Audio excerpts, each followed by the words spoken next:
घर में नजदीकियां बढ़ रही है पवित्र पूनिया और राहुल वैद्य के बीच में। ऐसा पहले एपिसोड में दिखाई दिया, लेकिन आगे क्या होगा ये मालूम नहीं है। लेकिन मैंने आपको बताया था कि पवित्र पूनिया पारस छाबड़ा की एक्स गर्लफ्रेंड रह चुकी है आकांक्षा पुरी से पहले, और जब वो उनका ब्रेकअप हुआ था तब पवित्र पूनिया बहुत ज्यादा नाराज हो गई थी। ब्रेकअप की क्या वजह थी ये तो अब जाकर मालूम पड़ेगा, लेकिन घर में जाने से पहले उन्होंने पारस छाबड़ा के खिलाफ इंटरव्यू दिया था और कहा था कि पारस छाबड़ा के अंदर अगर सेल्फ रिस्पेक्ट होगी तो वो बिग बॉस 14 में नहीं आएगा और ना ही मुझसे उलझने की कोशिश करेगा। वो आदमी जो औरत के पैसों पर ऐश करता है उसके बारे में बात नहीं करना चाहती हूँ और ना ही मैं ऐसे लोगों को पसंद करती हूँ। आपको बता दूं कि जैसे आरोप पवित्र पूनिया ने पारस पर लगाए थे, ठीक ऐसे ही आरोप आकांक्षा पुरी भी लगा चुकी है और आकांक्षा पुरी भी कह चुकी है कि पारस छाबड़ा लड़कियों के पैसों पर ही अपना खर्चा उठवाते हैं और लड़कियां ही उनका खर्चा उठाती हैं।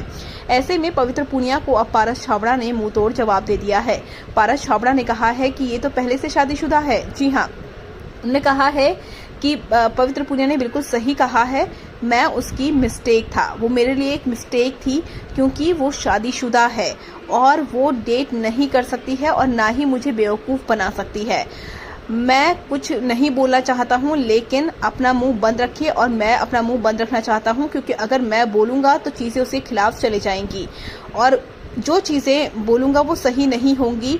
और साथ ही वो ये भी कहते हैं कि इसने अपनी शादी की बात छुपाई है। जी हाँ, पवित्र पूनिया शादीशुदा है और ऐसी ही चीजें सारा गुरपाल के लिए भी सामने आई थी, लेकिन पवित्र पूनिया शादीशुदा हैं ये चीज किसी को मालूम ही नहीं थी। सबको सिर्फ ये मालूम था कि पवित्र पूनिया की सगाई हो चुकी थी, लेकिन सगाई उन्होंने पारस छाबड़ा की वजह से तोड़ दी। और यहाँ पर बहुत बड़ा खेल अब पारस छाबड़ा ने खेला है और बताया है कि वो पहले से ही शादीशुदा थी, उसने मुझसे चीजें छुपाई थी, मैं अपना मुंह बंद रखता हूँ, लेकिन अगर मैं खोलूंगा तो उसके लिए अच्छा नहीं होगा। सीधे सीधे चेतावनी दे डाली है पवित्रा को पारस ने।